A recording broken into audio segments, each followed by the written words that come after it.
202 की एक ऐसी उड़ान जो अपनी मंजिल तक कभी नहीं पहुंची। लेकिन आज भी सवाल वही है, उस दिन आखिर क्या हुआ था? आइए जानते हैं।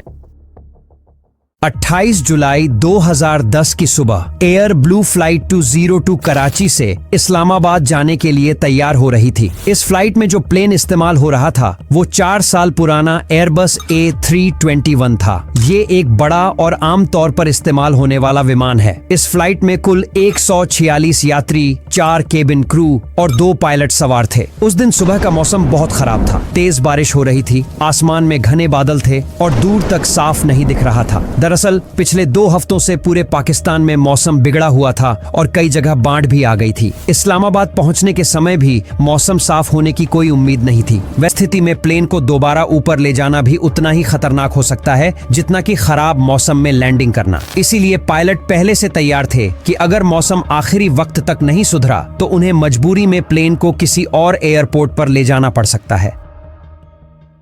उस दिन कॉकपिट में 2 पायलट। लेफ्ट सीट पर थे 61 साल के कैप्टन परवेज इकबाल, जो एयर ब्लू के सबसे सीनियर पायलटों में से एक माने जाते थे। उनके पास 25,500 घंटे से ज्यादा का उड़ान अनुभव था और 1000 घंटे उन्होंने एयरबस A320 जैसे विमान पर उड़ाए थे। पहले वे एक दूसरी एयरलाइन में काम करते थे, लेकिन वहां 60 साल की उम्र में रिटायर होना अनिवार्य था, इसलिए उन्होंने एयर ब्लू ज्वाइन किया। दिलचस्प बात यह है कि इस दिन उन्हें फ्लाइट नहीं उड़ानी थी, लेकिन जब असली कैप्टन अचानक बीमार पड़ गए तो उनकी जगह पर कैप्टन को बुला लिया गया। राइट सीट पर बैठे थे 34 साल के फर्स्ट ऑफिसर मुंताजिब उद्दीन अहमद, जो पहले एक स्क्वाड्रन लीडर रह चुके थे और मिराज और F-16 जैसे फाइटर जेट्स उड़ाने का अनुभव रखते थे। अब उन्होंने नया करियर शुरू किया था और कमर्शियल फ्लाइंग में आए थे। उनके पास कुल 1900 घंटे का उड़ान अनुभव था, जिसमें से 300 घंटे उन्होंने एयरबस A320 पर बिताए थे। सुबह 7:41 पर एयर ब्लू फ्लाइट 202 ने कराची से उड़ान भर ली थी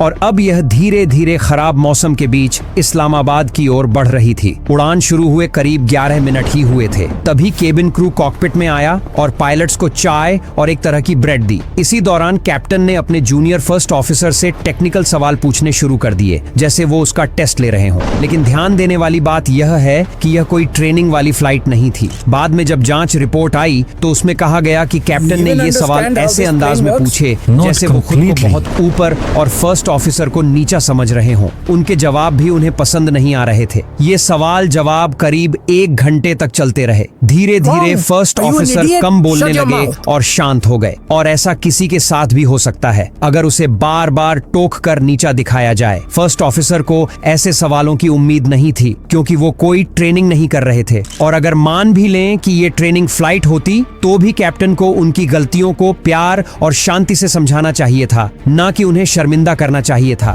जब कोई इंसान बार बार अपमानित होता है तो वो खुद पर भरोसा खोने लगता है, और अगर कभी कोई ऐसा मौका आ जाए जहां वही इंसान कोई गलती पकड़ सकता है या किसी खतरे के बारे में बता सकता है तो वो शायद डर या झिझक की वजह से कुछ ना बोले। और यही बात किसी भी फ्लाइट को बहुत खतरनाक बना सकती है। और अब हम बहुत जल्द इसका एक डरावना नतीजा देखने वाले हैं।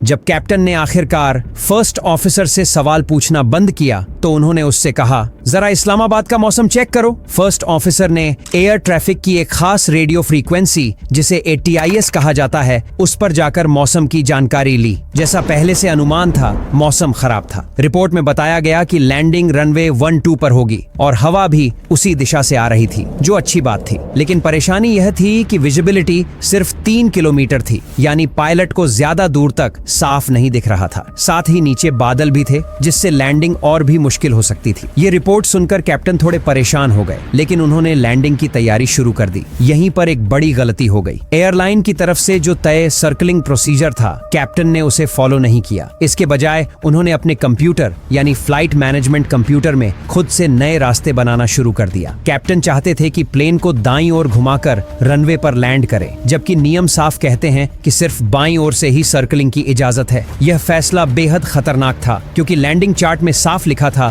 कि एयरपोर्ट के पश्चिम यानी वेस्ट साइड में एक प्रतिबंधित इलाका है, वहां से उड़ान की अनुमति नहीं थी। इसके अलावा कैप्टन प्लेन की बाईं सीट पर बैठे थे। अगर प्लेन दाईं ओर से घूमेगा तो रनवे फर्स्ट ऑफिसर की तरफ होगा, जिससे कैप्टन को रनवे ठीक से दिखाई नहीं देगा और प्लेन को कंट्रोल करना भी मुश्किल हो सकता था। फिर भी कैप्टन अपनी मर्जी से सिस्टम में सेटिंग करते रहे। फर्स्ट ऑफिसर ये सब देख रहे थे, लेकिन उन्होंने कुछ नहीं कहा। शायद इसलिए क्योंकि पहले से ही कैप्टन के व्यवहार ने उनका आत्मविश्वास काफी कमजोर कर दिया था। कैप्टन ने एफएमसी में पीबीडी वे पॉइंट बनाने शुरू कर दिए। इसका मतलब होता है कि आप किसी एक पॉइंट से एक तय दूरी और दिशा से नया रास्ता बनाते हैं। कैप्टन यह सब इसलिए कर रहे थे ताकि वो रनवे 1-2 की तरफ खुद का रास्ता बनाकर लैंड कर सकें, लेकिन यह तरीका एयरलाइन के नियमों के खिलाफ था। प्लेन को मैनेज्ड मोड से निकालकर सेलेक्टेड मोड में इसलिए ले आते हैं क्योंकि आगे रास्ते में कुछ दिक्कत आ सकती है, जैसे तेज तूफानी बादल या फिर जैसे इस केस में जब प्लेन को सीधे नहीं बल्कि थोड़ा घूमकर उतरना होता है। इसे सर्कलिंग लैंडिंग कहा जाता है। ये सब बातें इसलिए समझना जरूरी है ताकि आप आगे की कहानी को अच्छे से पकड़ सकें।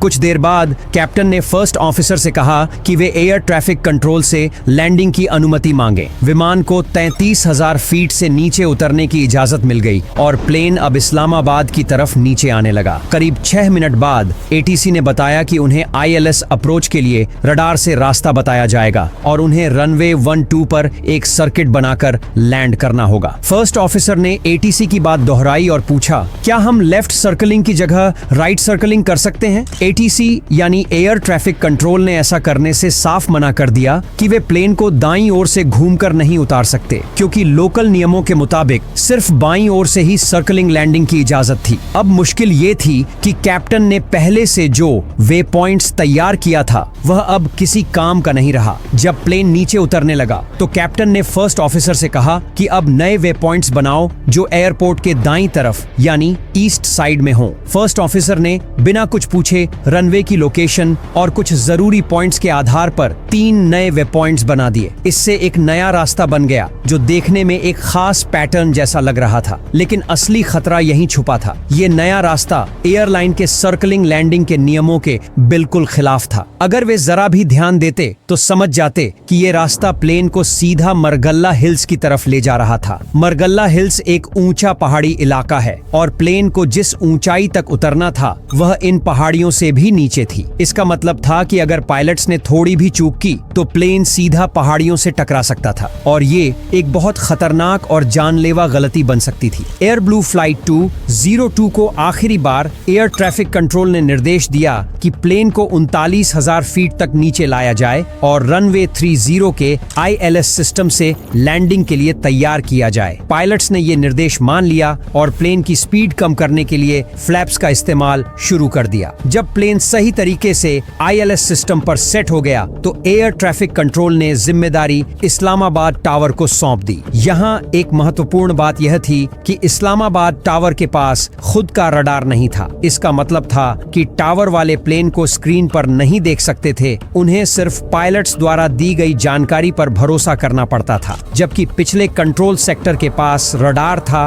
और वे प्लेन की पोजीशन को लाइव देख सकते थे। जैसे जैसे विमान नीचे उतर रहा था, पायलट्स ने एक बार फिर पूछा कि क्या वे रनवे 1-2 की तरफ से यानी दाईं ओर से घूमकर लैंडिंग कर सकते हैं, लेकिन टावर ने साफ मना कर दिया और कहा कि उन्हें बाईं ओर से ही सर्कलिंग करनी होगी क्योंकि यही लोकल नियम है। पायलट्स ने पहले ही प्लेन की ऊंचाई को 2500 फीट पर सेट कर दिया था, जो कि सर्कलिंग लैंडिंग के लिए तय की गई न्यूनतम ऊंचाई होती है, लेकिन अचानक कैप्टन ने इसे घटाकर 2000 फीट कर दिया। फर्स्ट ऑफिसर ने तुरंत टोका और याद दिलाया कि ब्रीफिंग के दौरान 2500 फीट तय हुआ था। इसके बाद ऊंचाई को दोबारा 2500 फीट पर सेट कर दिया गया। इस घटना से यह बात साफ हो जाती है कि कैप्टन रनवे को जल्दी देखने की कोशिश में प्लेन को तय सीमा से नीचे उतारने को भी तैयार थे, जो एक खतरनाक फैसला हो सकता था क्योंकि जितना प्लेन नीचे जाएगा सुरक्षा का मार्जिन उतना ही कम होता है। सुबह 4:37 और 3 सेकंड पर प्लेन 2500 फीट पर स्थिर हो गया, लेकिन अब तक रनवे दिखाई नहीं दे रहा था। इसके बाद इसी समय टावर कंट्रोलर ने रेडियो पर बताया कि अभी अभी एक और प्लेन रनवे 1-2 पर लैंड कर चुका है। ये सुनकर शायद एयर ब्लू के पायलट्स को लगा कि अगर दूसरा प्लेन उतर गया तो हम भी उतर सकते हैं। उन्हें लगा कि शायद मौसम उतना खराब नहीं है जितना पहले लगा था, लेकिन असली बात ये थी थी कि वो प्लेन तीसरी कोशिश में लैंड कर पाया था। उससे पहले एक और प्लेन मौसम खराब होने की वजह से लैंडिंग छोड़कर किसी और एयरपोर्ट चला गया था। ये बात टावर ने नहीं बताई। जैसे ही एयर ब्लू का प्लेन रोमियो नवंबर पॉइंट पर पहुंचा, पायलट्स को रनवे थोड़ी देर के लिए दिखा। कैप्टन ने तुरंत प्लेन को मोड़ दिया। अब टावर भी प्लेन को देख पा रहा था, तो उसने रेडियो पर कहा, जब आप रनवे के साथ साथ यानी बराबर लाइन में आ जाओ तो हमें बताना, ताकि हम आपको लैंडिंग की इजाजत दे सकें। साथ ही उसने सलाह दी कि क्योंकि मौसम खराब है तो रनवे तक पहुंचने के लिए छोटा और सीधा रास्ता लें। कैप्टन ने टावर की बात को ज्यादा सीरियस नहीं लिया और फर्स्ट ऑफिसर से कुछ ज्यादा बात किए बिना बस कहा, उसे जो कहना है कहने दो। इससे लगता है कि कैप्टन टावर की बात मानने के मूड में नहीं थे। इसके बाद कैप्टन ने प्लेन की ऊंचाई को 2500 फीट से घटाकर 2300 फीट कर दिया। इस बार फर्स्ट ऑफिसर ने कुछ नहीं कहा और प्लेन नीचे उतरने लगा, लेकिन ये ऊंचाई तय सीमा से भी कम थी, जो लैंडिंग के समय बहुत खतरनाक हो सकती थी, क्योंकि इससे प्लेन और जमीन के बीच बहुत कम दूरी रह जाती है। कैप्टन ने फर्स्ट ऑफिसर से कहा कि अब वे प्लेन को उस रूट पर ले जाना चाहते हैं जो पहले से कंप्यूटर में डाला गया था, यानी मैनेज्ड नेविगेशन मोड में। इसका मतलब था कि अब प्लेन अपने आप उस तय रूट को फॉलो करेगा, लेकिन उस समय ये मोड चालू नहीं था और प्लेन अभी भी सेलेक्टेड हेडिंग मोड में ही था, जिसमें पायलट खुद प्लेन को दिशा देते हैं। फर्स्ट ऑफिसर ने शांत होकर कैप्टन से पूछा कि क्या आपको रनवे दिखाई दे रहा है? कैप्टन ने जवाब दिया, हाँ, रनवे नजर आ रहा है। इसके बाद कैप्टन ने कहा कि वे PBD-11 नाम की एक जगह तक जाएंगे और वहीं प्लेन को लैंडिंग के लिए तैयार करेंगे। उन्होंने बताया कि पहले फ्लैप्स को फ्लैप्स 3 तक खोलेंगे, फिर फ्लैप्स फुल करेंगे ताकि वहां से CF पॉइंट की तरफ मुड़ सकें और लैंडिंग के लिए आगे बढ़ सकें। इसका मतलब था कि कैप्टन अब वही रास्ता अपनाने जा रहे थे जो उन्होंने खुद मन में बनाया था, न कि वो जो कंपनी ने तय किया था। सुबह 4:39 और 32 सेकंड पर कैप्टन ने प्लेन की दिशा बदल दी और अब प्लेन 300 डिग्री पर उड़ रहा था, जिससे वह रनवे के समानांतर उड़ने लगा और PBD-11 नाम की जगह की तरफ बढ़ गया। इस वक्त प्लेन रनवे से करीब 6.5 किलोमीटर दूर था और एयरपोर्ट टावर से अब दिखाई नहीं दे रहा था। धीरे धीरे प्लेन 8 किलोमीटर की उस सीमा तक पहुंच गया जो सर्कलिंग लैंडिंग के लिए तय की गई थी। तभी रडार कंट्रोलर जो स्क्रीन पर प्लेन को देख रहे थे, उन्होंने नोटिस किया कि प्लेन उस जगह नहीं है जहां उसे होना चाहिए था, बल्कि वह एक खतरनाक क्षेत्र OP-277 के काफी करीब पहुंच चुका था। लेकिन एयरपोर्ट टावर के पास अपनी रडार स्क्रीन नहीं थी, इसलिए उन्हें इसका पता ही नहीं चला। इसलिए रडार कंट्रोलर ने तुरंत टावर को कॉल किया और चिंता जताते हुए पूछा, प्लेन किस दिशा में जा रहा है? क्या सब कुछ ठीक है? टावर कंट्रोलर ने बिना समय गवाए रेडियो पर पायलट्स से संपर्क किया और उन्हें तुरंत बाएं मुड़ने का निर्देश दिया, ताकि वे उस क्षेत्र में ना जाएं जहां उड़ान की इजाजत नहीं होती। लेकिन तभी स्थिति और खराब होने लगी। टावर का कॉल आने के कुछ ही सेकंड बाद कॉकपिट में अचानक एक चेतावनी बजने लगी, टेरेन अहेड,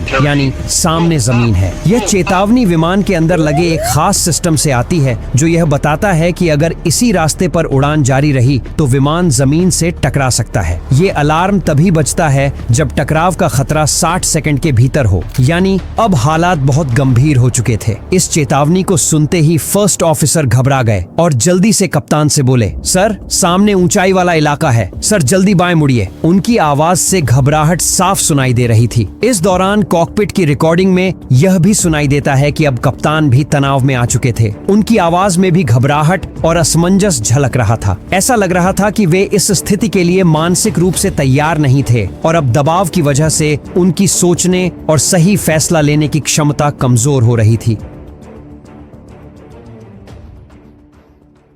इन सब के बावजूद विमान अब भी उसी रास्ते पर उड़ रहा था जो पहले से कंप्यूटर में डाला गया था। पायलट्स ने रास्ते में कोई बदलाव नहीं किया। तभी टावर कंट्रोलर दोबारा रेडियो पर कॉल करता है और पूछता है, क्या अब भी आपको रनवे दिखाई दे रहा है? इस सवाल पर फर्स्ट ऑफिसर थोड़े उलझन में आ जाते हैं और कप्तान से पूछते हैं, सर, उन्हें क्या जवाब दूं? कुछ ही पलों बाद टावर कंट्रोलर फिर वही सवाल दोहराता है तो दोनों पायलट एक साथ रेडियो पर जवाब देते हैं, एयर ब्लू फ्लाइट 202। लेकिन ये जवाब अधूरा पूरा था और इस वक्त तक स्थिति पूरी तरह नियंत्रण से बाहर हो चुकी थी। कैप्टन प्लेन को बाएं मोड़ना चाहते थे, इसलिए उन्होंने दिशा बदलने वाला डायल घुमाया, लेकिन प्लेन ने कोई रिस्पॉन्स नहीं किया क्योंकि ऑटो पायलट अब भी कंप्यूटर के कंट्रोल में था। डायल को सिर्फ घुमाने से कुछ नहीं होता, उसे खींचकर सिलेक्टेड मोड में लाना पड़ता है। लेकिन कैप्टन ये भूल गए और बस डायल घुमाते रहे। जब तक उन्होंने सही तरीका अपनाया तब तक कंप्यूटर में गलत दिशा सेट हो चुकी थी और प्लेन बाएं नहीं दाईं ओर मुड़ गया, यानी प्लेन अब सीधे धीरे धीरे खतरे की ओर जा रहा था। EGPWS अब जोर जोर से चिल्ला रहा था, terrain ahead, pull up,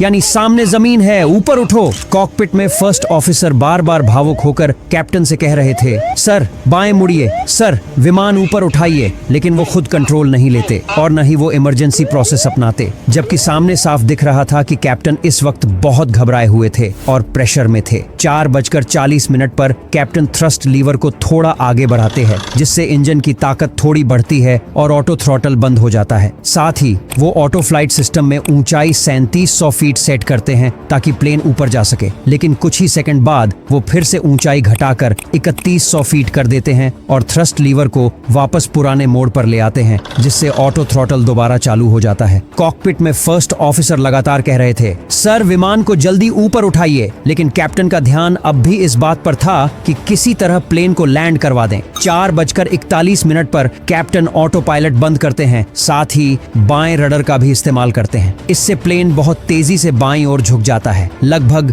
52 degree तक। उस वक्त प्लेन की ऊंचाई 3110 फीट तक पहुंच चुकी थी और वो 2770 फीट प्रति मिनट की रफ्तार से ऊपर जा रहा था। अब विमान काफी तेजी से बाईं ओर झुक चुका था और इसी दौरान कैप्टन ने साइड स्टिक को आगे की तरफ धकेल दिया। इसका असर ये हुआ कि विमान ऊपर उठने की बजाय और नीचे गिरने लगा। अब विमान की गिरने की रफ्तार 3000 फीट प्रति मिनट तक पहुंच गई थी। पहले से ही विमान बहुत कम ऊंचाई पर था और अब उसकी स्थिति पूरी तरह से हाथ से निकलती जा रही थी। कॉकपिट वॉइस रिकॉर्डर में उस समय जो आखिरी आवाज रिकॉर्ड हुई वो फर्स्ट ऑफिसर की थी, जो बहुत धीमी और डर से भरी हुई थी। उन्होंने बहुत डरते हुए कहा, सर हम नीचे जा रहे हैं, सर हम नीचे जा रहे हैं, और फिर रिकॉर्डिंग वहीं खत्म हो जाती है। इसके कुछ ही पल बाद सुबह 4:41 पर विमान इस्लामाबाद के पास मौजूद मार्गाला हिल्स से टकरा गया।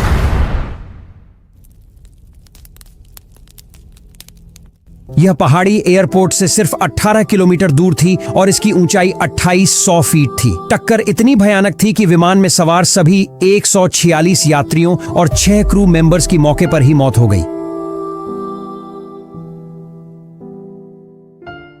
इस हादसे के बाद जो जांच रिपोर्ट सामने आई वो काफी अधूरी और कमजोर मानी गई। इतनी बड़ी दुर्घटना के बावजूद रिपोर्ट में सिर्फ घटनाओं की टाइमलाइन दी गई थी, जो ज्यादातर कॉकपिट वॉइस रिकॉर्डर पर आधारित थी। रिपोर्ट में अधिकतर दोष कैप्टन पर डाला गया, खास तौर पर उनके खराब क्रू रिसोर्स मैनेजमेंट यानी CRM को लेकर। कहा गया कि उन्होंने न केवल फर्स्ट ऑफिसर को शुरू से दबा दिया, बल्कि आखिरी समय में जब विमान को घुमाया जा रहा था तब भी मानक नियमों का पालन नहीं किया। रिपोर्ट में यह भी माना गया कि फर्स्ट ऑफिसर थोड़े शांत और झिझकने वाले थे, जबकि उन्हें हालात की गंभीरता को समझते हुए समय रहते कैप्टन से विमान का कंट्रोल अपने हाथ में ले लेना चाहिए था। लेकिन सवाल ये उठता है, क्या गलती सिर्फ इन 2 पायलटों की थी? क्या जांच रिपोर्ट ने कभी यह जानने की कोशिश की कि कहीं एयरलाइन के अंदर कोई ऐसा माहौल तो नहीं था जिसमें जूनियर पायलट खुलकर कुछ कह ही नहीं पाते थे? क्या एयरलाइन को कैप्टन की पिछली कमजोरियों की जानकारी थी? अगर थी तो फिर उन्हें ऐसे अहम फ्लाइट में क्यों लगाया गया? इन सब सवालों के जवाब आज भी अधूरे हैं। शायद इसी वजह से यह हादसा सिर्फ एक तकनीकी गलती नहीं, बल्कि इंसानी चूक, दबाव और चुप्पी का मिला जुला नतीजा था, जो अगर समय रहते रोका जाता तो 152 जिंदगियां बच सकती थीं। इस हादसे के बाद रिपोर्ट में बहुत गहरी सीख नहीं दी गई। सिर्फ 2 सुझाव थे, इस्लामाबाद में एक नया एयरपोर्ट बनाने का और दूसरा क्रू ट्रेनिंग बेहतर करने का। लेकिन ये काफी नहीं था। फिर भी ये हादसा हमें एक बड़ी बात सिखाता है कि लीडरशिप, टीम वर्क कितने जरूरी होते हैं। अगर टीम खुलकर बात न करे या लीडर भरोसा न दे तो गलतियां होना तय है, जैसे यहाँ हुआ जब फर्स्ट ऑफिसर मदद कर सकता था लेकिन चुप रहा।